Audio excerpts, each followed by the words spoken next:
All righty, folks, welcome. Joshua, welcome. 1 second, buddy. Let me invite you up. The music will continue to play for just a second. I'm going to invite you up to the stage. I'm going to invite you to camera, if that's all right. Sure. Oh, wonderful. Perfect. And then I'm going to enter your website information right below you. It says fortune cookie so that people can actually click on that.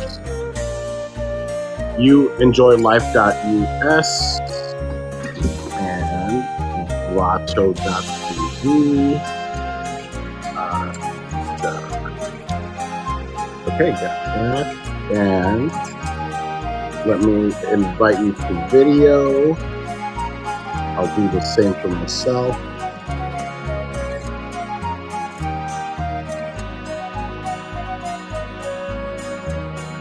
There we go.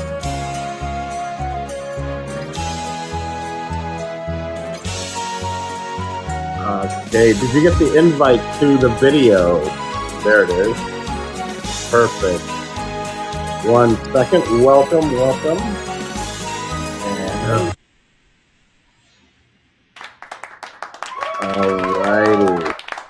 Joshua, thank you so much for being here. Hello, everyone. My name is Paul Vato, and I'd like to welcome my special guest, Yoshua Greenfield, to Paul Vato Presents.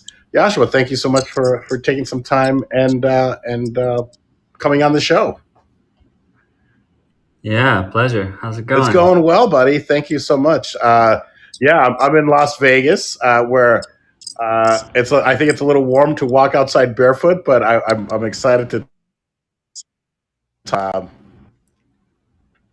The benefits of walking barefoot and whatnot. So thank you for being here.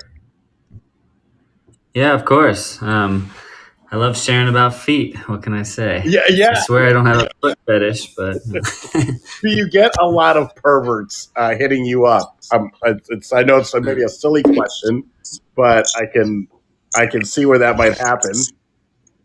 I mean, unfortunately, more than I expected, but just people that are like, I love to massage your feet or lick your toes and stuff. That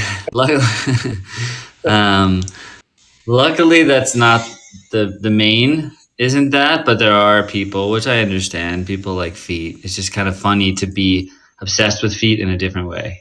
Sure. I mean, I've always felt like I have such sensitive feet, and I'm like, oh man, I could never do that, but. During COVID, just even being at home, I was like, why am I putting shoes on and why am I wearing shoes in the home type of a thing? So it really got me thinking. And then all of a sudden to see you online, and I'm like, you know what? I think this is something that the world needs to know about.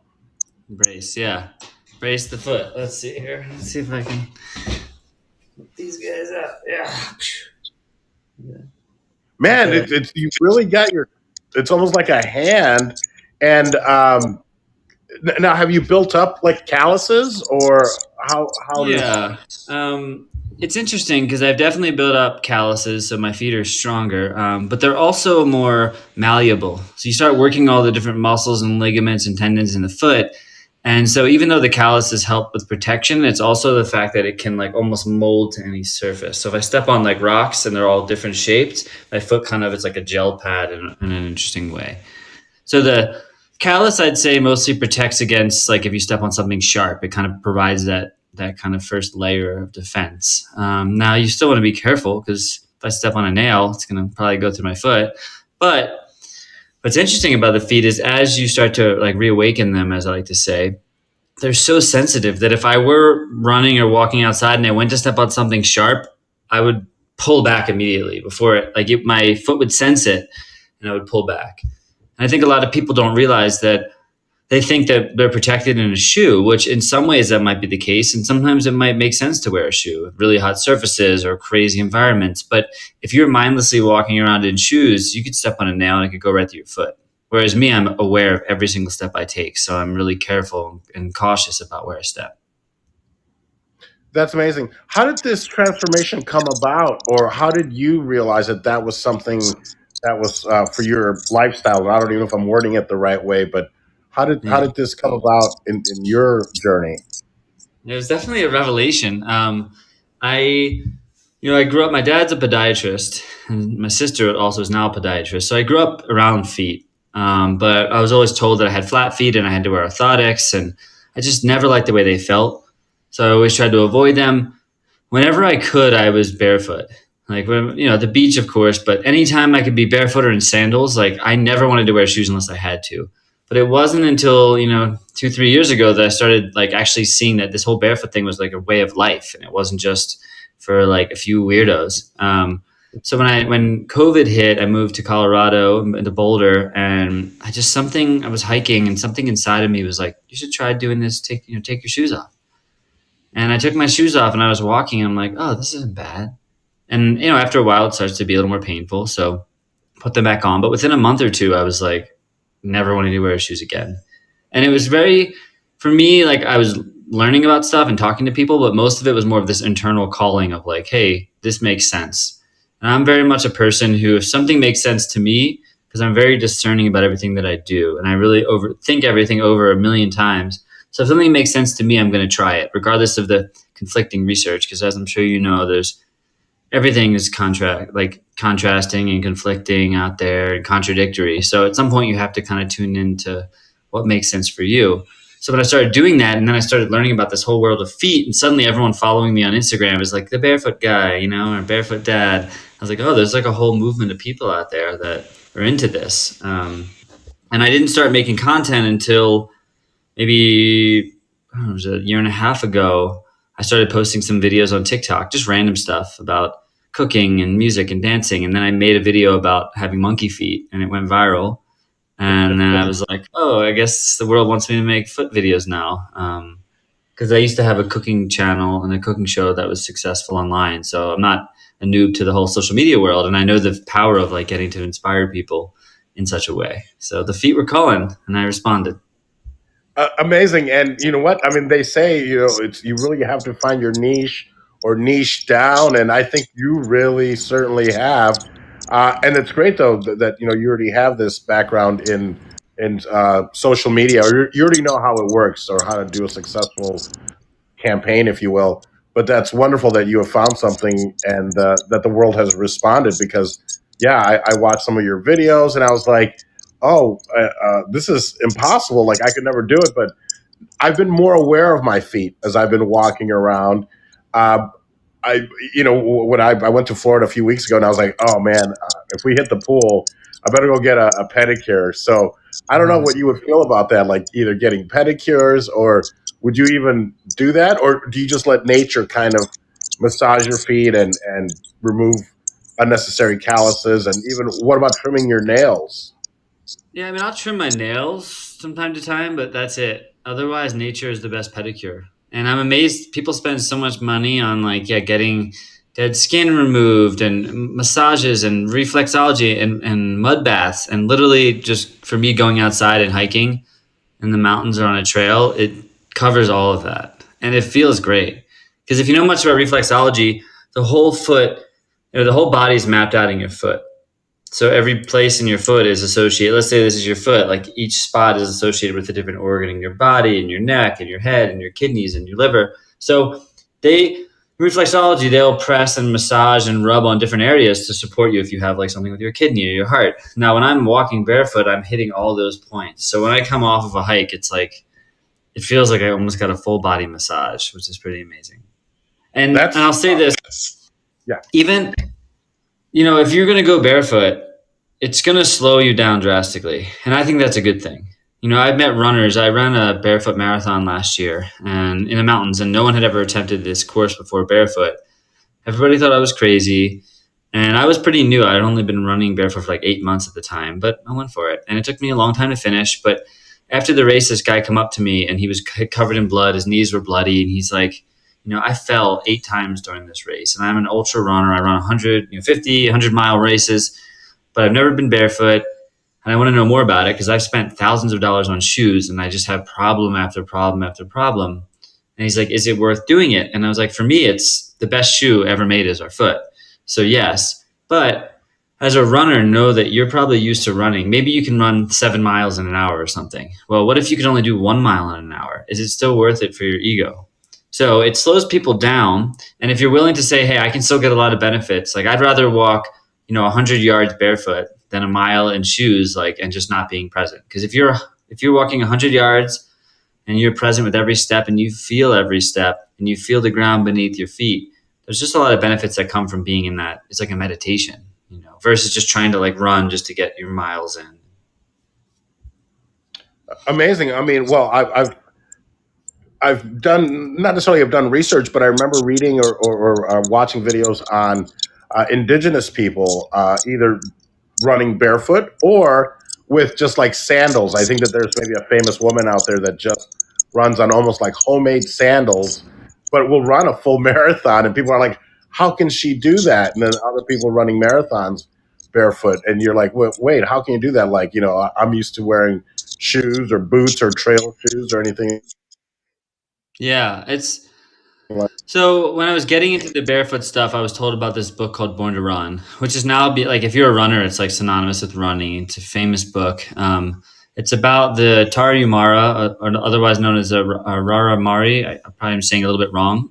They're basically these runners in the Copper Canyons in Mexico, and they run 50, 100-mile races in these sandals that they make out of just rubber tires, and they cut them up, a little bit of protection.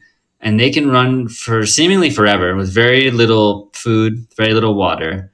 And they're always smiling. They're always having a good time. They run in packs. And the book just kind of debunked a lot of stuff about shoes. So now there's obviously a huge range of shoes, right? Some better than others. And first off, I'll say, whether you're interested in being barefoot or not, to me, it's less about being barefoot and more about appreciating your feet. So maybe that's recognizing that there's other shoes that maybe you still want to wear shoes, but consider your shoe choices. If you're wearing a shoe that is like constricting, imagine this is your foot, right? Most shoes, they totally just suck in the foot and the toes get pushed together. And then you see people with their pinky toes end up rising up here. They get a bunion often because the big toe is being pushed in, and so it pops out here. And what doctors often will do is instead of trying to correct it, they'll just cut it off and do surgery, so you can fit better in these shoes that are causing the problem. I mean, heels are the worst case scenario. I mean, look at women wearing heels.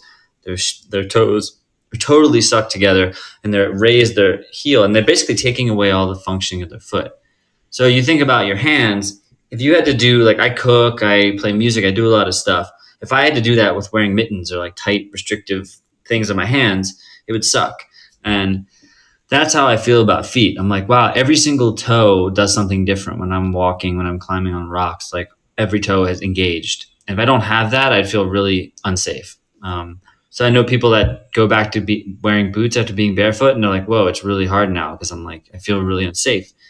So again, it's not so much about being barefoot as like loving on your feet and making the right foot choices. Maybe there's certain brands like Vivo that have really wide toe boxes so your toes can spread around, and they have very little padding, and they don't have a heel. Because even most athletes, best athletes in the world, they don't realize they're wearing heels. They have this raised arch, basically like their arch support, and it's raised in the back. And then no wonder, these might be elite athletes, but why is it that most of them, by the time they're like 35, 40, they have knee injuries and back problems and all this stuff? And that's just one reason. I'm not the expert, but there's a lot of stuff that shows out there that most people stop being able to run, or they have running injuries, and it's often linked directly to the shoe and running incorrectly. You mentioned, is it Viva? Is that a shoe then that you feel minimizes all that? Vivo Barefoot, I say, is one of the most popular brands. They have a huge range. So if you're like, I want to have like a nice boot, or even something that's maybe a little more dressy, it's going to look a little different, because they are designed to consider your foot. But they have a big range of like nice types of winter boots and trail boots and running shoes and all kinds of stuff. There's also Zeros has a lot of stuff. They have sandals. Luna makes a really great running sandal. So there's definitely more stuff out there today. Lems people seem to like. There's lots of brands. It can be a little pricey, and sometimes people complain about that because, this isn't these major corporations that are able to like just use whatever and have these really cheap shoes. But there's, I think, 20 billion pairs of shoes made every year. So when you think about the waste, one of my favorite parts about being barefoot is like I'm having to buy so little. I mean, I have a pair of sandals. They're called Zero sandals, and they're about that thin, and they're just for me just to go into a store. If they force me to wear a shoe or some kind of covering, I'll pop those on. It was especially good when I was first training and doing a lot of trail running, just to kind of build up, because you want to take it slow. If you are interested in running, you don't want to just go out and run barefoot for 5 miles. Even if physically, like your lungs and everything, you can do it, your feet and it takes a lot of time to adjust, and you need to take it slow. And I think barefoot movement got a bad rap because people end up jumping into it too quickly. Like, I tried this barefoot thing. There's a guy on TikTok. I just kind of responded to his video, the happy vlogger. He's a really cool dude, seems excited about life. And he tried being barefoot for 7 days, but he just went way too hard, too fast. And he's like, well, it's not for me. I'm like, okay, maybe it's not, but maybe you pushed it too hard, because your feet are not ready for that. And it could take months and months and months to get there. Well, yeah. I mean, it's like anything, where it does take time to adjust. And 7 days might have been fine if he hadn't gone so hard. If he was just walking around indoors, maybe step outside, take a few steps. But if he tried going so hard, it's not a smart way to go about it. But then to just say, "Oh, it's not for me," give it a chance, give it a shot. It's amazing. It's very eye opening, and hopefully it's something that I can start doing, because I've always, of course, like most of society, I think Western society, it's been a shoe culture. Of course, always wearing shoes. Are there any other shoes that you recommend that will at least are not as bad for your foot, or is it on a case by case basis? I mean, it is a case by case basis. Personally, I wear this thing sometimes called a Skinner, and it's basically a sock that just slips onto your foot but has a little bit of protection. When I did my marathon, I brought them just in case, and I ended up I was pushing it hard, and it was maybe the hardest course and the hardest trail I've ever been on. It was so rocky.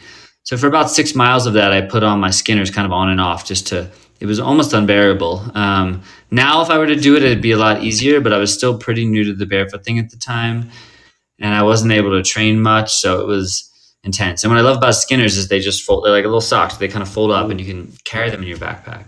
If you're going to try barefoot hiking, bring something. Like, bring a shoe, bring something. I've had friends that are like, oh, cool, let me go. And next thing you know, they're at the top of the mountain, and then their feet are hurting bad. And again, take it slow. But yeah, the Skinners are nice. There's some different kind of knockoff versions as well you can find online. People like Earth Runners. But yeah, that's pretty much, I would say, what works. I always go back to the foot. Even in winter for me, I don't recommend this, but I was barefoot most of the winter, even in Colorado. Sometimes I would wear my Skinners, or I'd wear like a wool sock, if it got too cold. But again, every situation is unique. And I think it's kind of this journey where you start to realize oh, wait, my feet are amazing. How can I just start to get to know them better and just put them in the ground? And if you know anything about grounding and earthing, the benefits of just putting your feet in the ground, even if you don't move, just putting your feet in the ground, connecting your feet to the earth, not having this sort of connection broken, the rubber sole, it breaks the whole connection we have to the earth. So just putting our feet in the ground, there's a lot of amazing studies that show how much energy that releases. And people that have joint pain and different issues and inflammation, it's often because there's so much energy stored in the body and they're not actually grounding themselves. So for people that aren't going to try to go running or being barefoot, just put your feet in the dirt or in the grass and just sit there. That's amazing. I started kind of discovering that when I started doing yoga, and this was maybe four or 5 years ago, and it was kind of, the whole yoga thing was life changing. But then also discovering the grounding and walking outside, being barefoot, and not worried about, oh, my feet are going to get dirty, So it's like, okay, just so wash your feet and be done with it.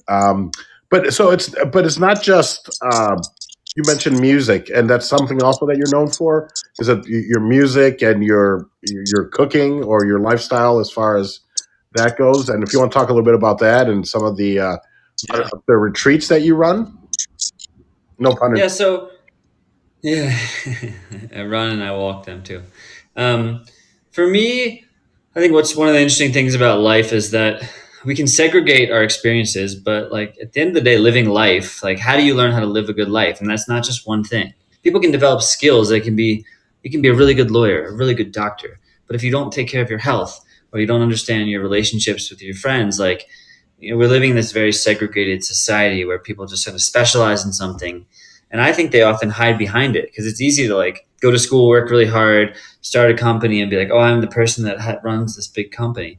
And for me, what I've seen with a lot of people is they just want to know how to live life well. They want to live life in alignment and find the things that they love to do and be happy and be in good relationship. So everything that I do, whether it's about feed or music or cooking or anything, there's this underlying current of the same message. So I write books and they're all free. You can go on my website and download any one for free. Um, but they each have the same underlying message, which is take a good hard look at yourself and recognize what actually makes sense. Not what you were told to believe, not what people, guilted or shamed you into thinking, but what really makes sense to you in your own experience. And that's a lifelong process. But the more you start to peel back, wait a second, like for example, with music, I was told I had a bad voice. I was told I was tone deaf. I was told I would never be a good musician. And then one day it's like, wait a second, is that true?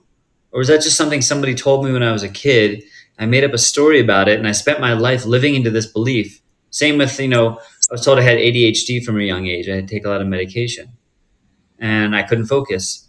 But then I started playing music. And why was it that I could play guitar for 10 or 12 hours a day straight without any medication?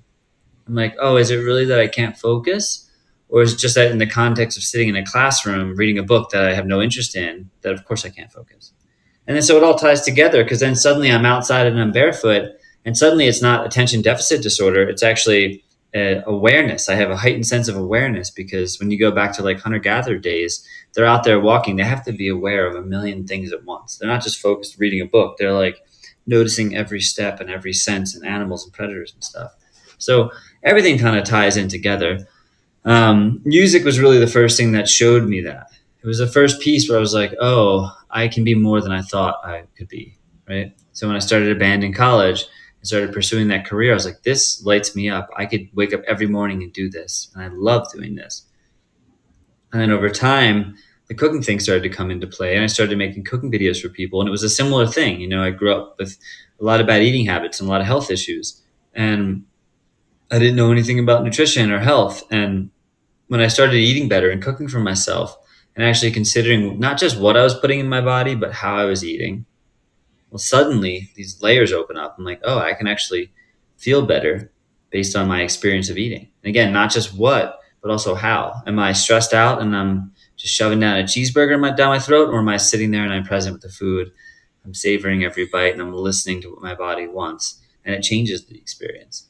So yeah, everything kind of has this underlying message of think for yourself, trust your own intuition. And that takes time. This doesn't just happen overnight, but for many years and many mentors and different books that I've resonated with and experiences and experiments, I've gotten to this place where I know what I need, and I'm always open to learning something new, but I'm willing to, if something makes sense to me, I'm willing to explore it. That's wonderful. And you know what? And thank you. I think on behalf of a lot of people, thank you for putting those books out and not charging for them, because I think a lot of times people might use that as an excuse to not invest in themselves. It's like, well, I'm not going to spend $10 on a book or $20. So that's wonderful. But then you also do offer other either courses or that people can invest in. But it's wonderful though that you do have these ebooks that are available, and I look forward to reading them all. So thank you. Yeah, absolutely. Book writing is just something I love to do. And what I say is like everything, the reason I give my books away for free is because everything that I know pretty much is in those books. I may be learning and changing and I make videos, but I appreciate just the medium that we have where I can literally just create something and share it. So if you want to learn about barefoot or cooking or music, whatever it is, you can read those books. Now, if you want to go deeper, if you want to take one of my courses, I have a music school that I created. I have a whole course on beginner's guide to being barefoot. And the reason I do that is because like if you go on YouTube and watch videos, it's very easy to get distracted. It's the same, like somebody can watch a video of mine on TikTok, and then next thing, then they swipe up, and then they're watching cats dance with, chicken wings or some random stuff. So, which is fine, but like I wanted to create the courses as an actionable way. If somebody's like, actually, I really want to learn about this, I don't want the distraction. Here's a very focused place where you can go and you can learn and you can practice and get into that space. And then I also do in-person retreats as well for people that want to be in this resonance. But to me, I recognize that not everyone, like financially and globally and physically, has the ability to come over to Colorado or wherever I might be. So I try to make my books as extensive as possible. Even if that's it, you can't afford anything else, read the book, you'll get a lot out of it. Watch my videos, you'll get a lot out of it. And if I can spread that message, cool. That's amazing. Wonderful. And correct me if I'm wrong. Yes, a round of applause, of course, for Yoshua. Thank you so much. And if people want to get a hold of you, they can go to, is it youenjoylife.us? Is that your website? Wonderful. Youenjoylife.us is my website. You can also just find me on You Enjoy Life. I have YouTube, I have Instagram, and TikTok. The website I designed to be kind of a choose your own adventure. So you click on the website and it's like, what tickles your fancy? And you'll see the different options: mindful eating, being barefoot, opening your musical gifts, and you click one and you get a free book and kind of go from there. Do you have to sign up for the different ones? Because I think I was going to download the barefoot one, but then I was like, ooh, I also like the one about connecting with people. Or once you sign up once, will you get all 3 books, or do you have to sign up? Well, yeah, all you have to do is enter your email address. So at the moment, if you enter your email address again, I have to maybe figure out a new system ultimately, but it will just it won't double you up or anything. You'll still just be on the email address list. So if whatever you're interested in, just enter your email address on that and you get the book. And that's kind of it. And yeah, you can also see my course links there. And you can check out my YouTube where I have lots of videos and that kind of stuff. And you're still also on TikTok? Are you doing TikTok videos as well? TikTok. Yeah, I never expected to be doing TikTok. But like I said, I did that first video about having monkey feet. And then later on, I did another video talking about having more like caveman feet. And that got like 10 million views. And then it kind of spread my channel pretty quickly. I was like, oh. But it's a nice medium because it's interesting how controversial it is. And I've seen so many people are like, this is gross. There's a reason we invented shoes. Go back to like the dark ages, blah, blah. Like people get very upset.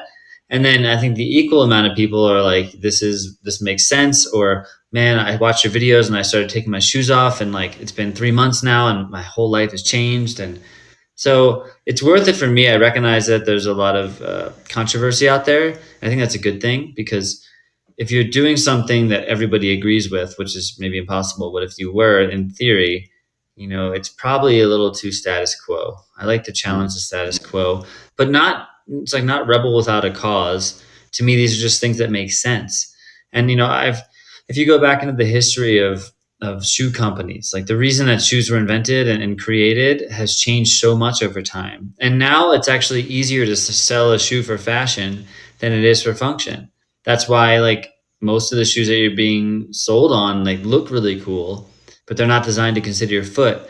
And to me, that makes literally no sense. I understand somebody wants to look good or they want to be in heels, but if it's damaging your feet, why would you do it? Just to look good for the night and then buy another pair of shoes? And it's just ridiculous from my experience. Again, I understand why people do it, but when something becomes ridiculous to me, I can't not see it, Well, my ex used to say that. She would say, fashion before function. So, yeah, I mean, and yeah, she looked good, but you're right. At the end of the night, your feet are killing you and you're like, oh man, how can you do that? And I think as men, we have it easier because we're even dress shoes might hurt a little bit, but it's nowhere near as damaging as I would imagine as heels are and things like that. So. Yeah, and dress shoes they're pretty tough too. I never like dress shoes. They always squish my feet together. I mean, heels are, I'd say, some of the worst. And there's still a scale. But yeah, for me, it's function first. And fashion is like, if it just happens to, I'm really much never thinking about fashion. If it happens to look good, cool. But to me, the coolest fashion is my feet. Nothing is like more just the bare feet to me. I think it's the best fashion you could have in an interesting sense.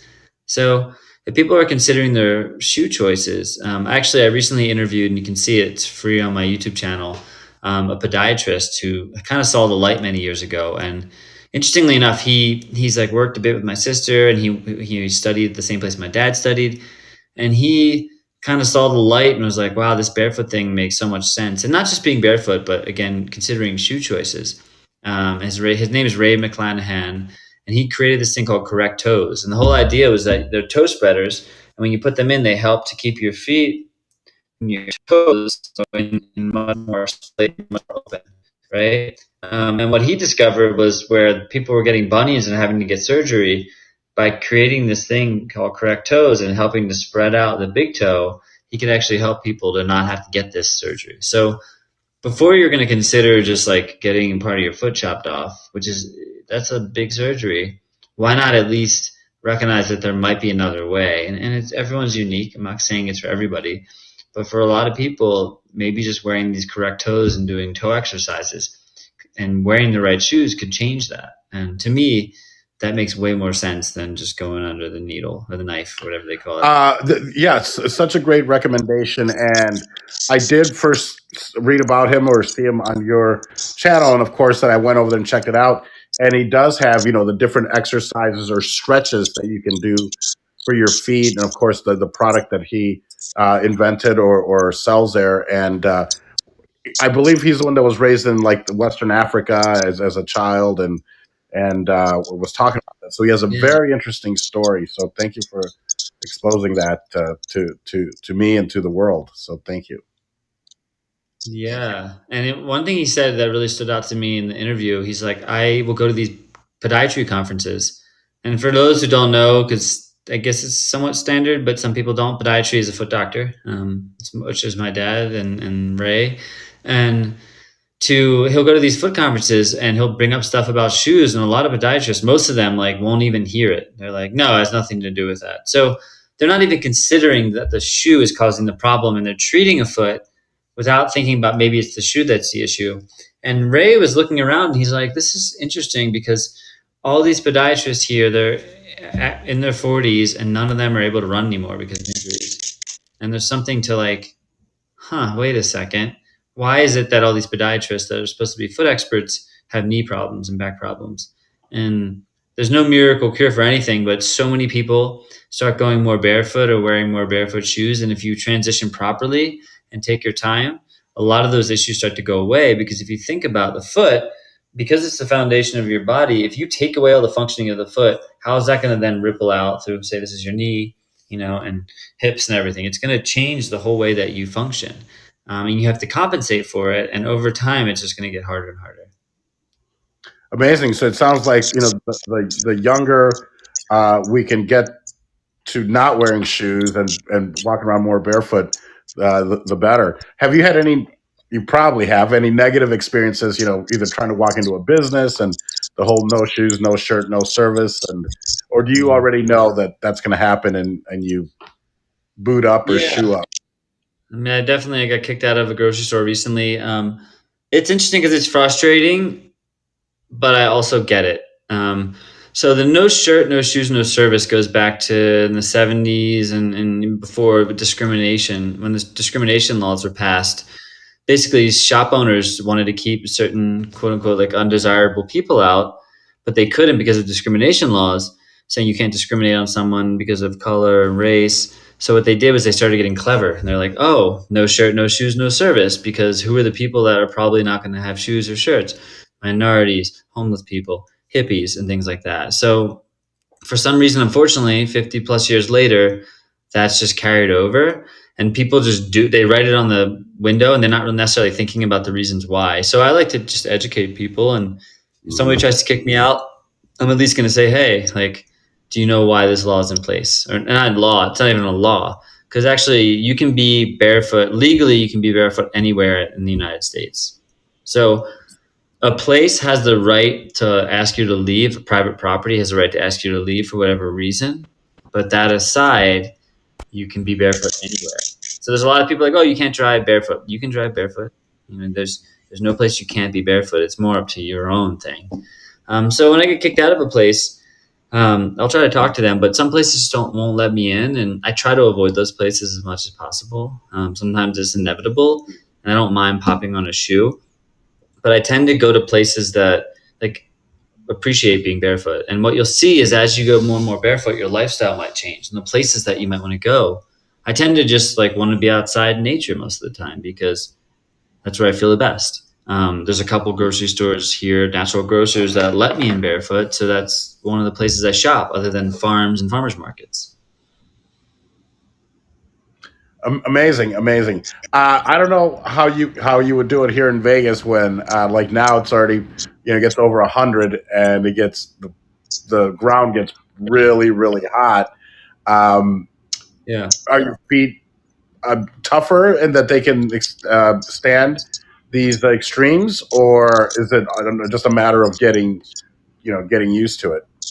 My feet can definitely withstand more extremes. Like I said, I can hike for many miles in the snow barefoot. It's easier to run on hot surfaces and cold surfaces actually because you're touching the ground less essentially. But yeah, I've been in places where it's too hot and I have to put on a sandal or something.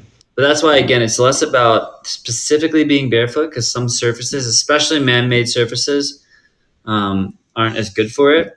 But I'm still considering my shoe choices. And another big thing to consider is it changes the way that you run and walk. So when people run, they often heel strike and they're like doing these long strides and they're using a lot of energy. When I run, I call it dance running, and it's a crossover from music because what I started to notice was growing up, I always hated running. I was just someone who was like, I just dreaded.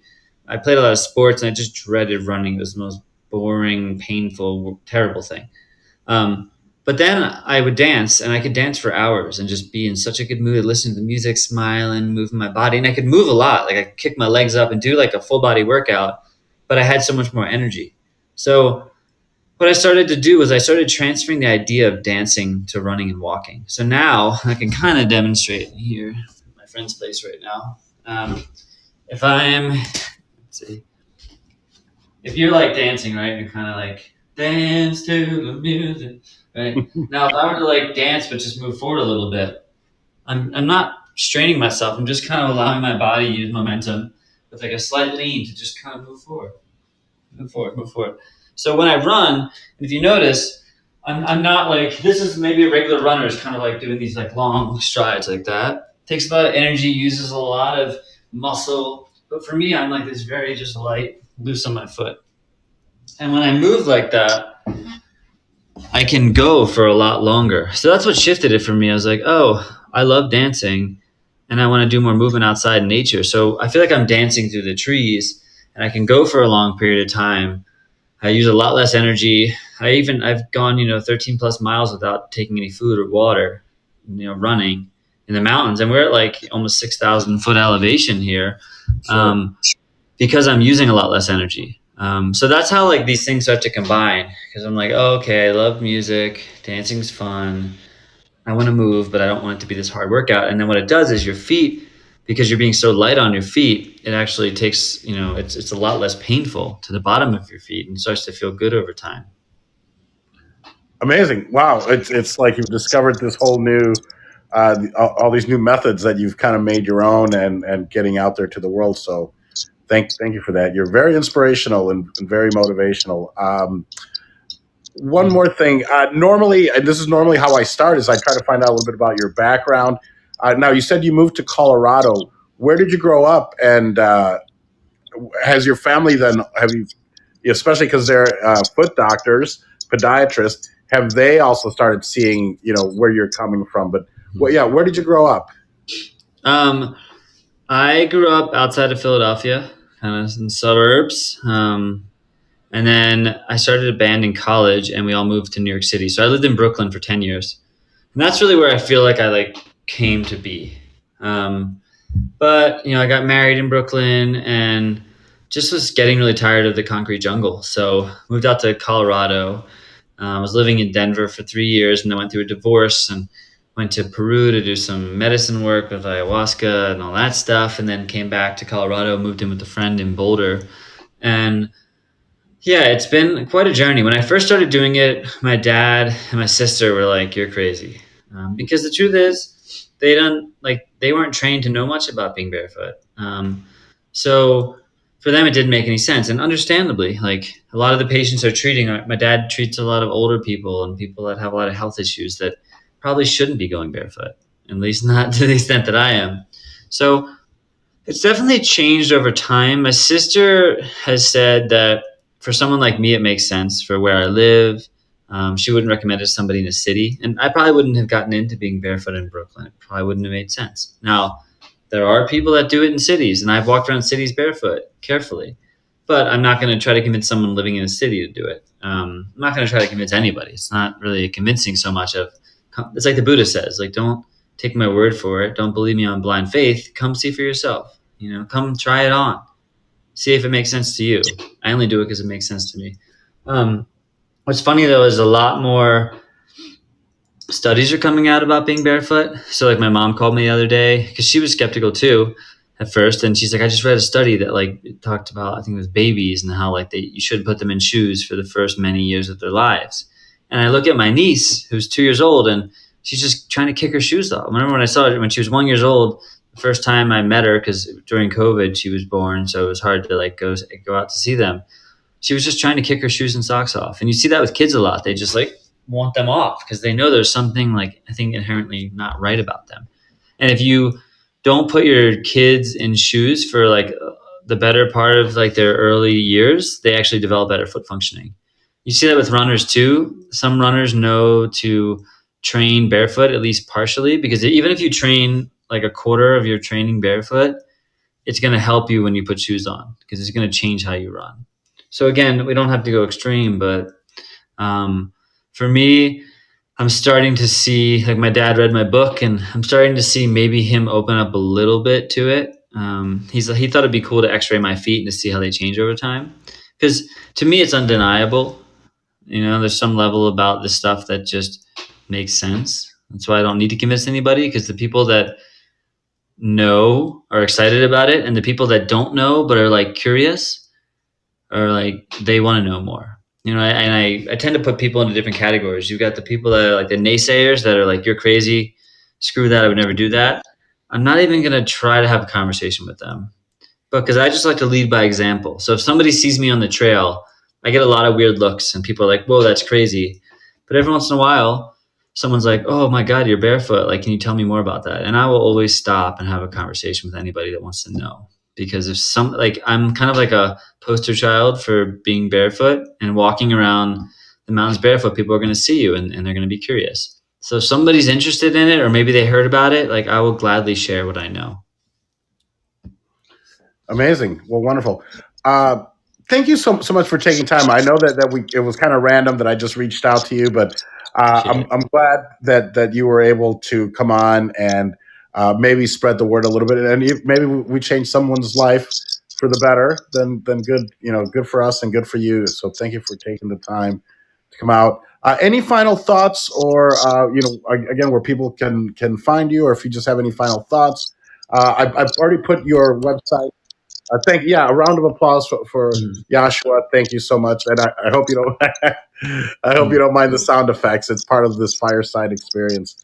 And if it's something that interests you, we'd love to have you on the platform. It's owned by Mark Cuban and started by Fallon Fatemi. And if you ever want to come on, apply to be a creator, or let me know, and I'd love to co-host a show with you or anything like that. If you have a message that you're trying to get out there. So thank you, Paul. I appreciate you having me on here. It means a lot. Just something seemed like it resonated when you reached out. I was like, sure, let's do this. So it's been really fun. Just final closing thoughts. Of course, you can find me, You Enjoy Life, just all over the internet. If you are interested in learning more, don't hesitate to also send me a message if you have questions. Not an expert, but I am really passionate about it. And when I'm passionate about something, I'm going to explore it to the fullest. And every day I'm willing to reconsider what I thought the day before, just to make sure that what I'm doing actually makes sense for me. I know there's a responsibility as a creator to support people in doing this, but doing it safely. My dad's reminded me of that. He's like, "Hey, you're telling people to be barefoot, but be careful. Like, there are dangers." And so I do want to remind people that your foot is kind of like a seedling. If you think about growing, so last thing I'll say, when the seedling's in the shell and the seed is protected, right, to some degree. But when you start, so it's kind of like maybe the shoe offers some sort of, even if a false sense of protection. When you take your foot out of the shoe, just like when the seed sprouts, at first it's like a little seedling and you need to give it a lot of care and a lot of attention and water it and look after it and make sure it's not too windy. That's how your foot is. You need to pay close attention to it, and I massage it and soak it and all kinds of stuff.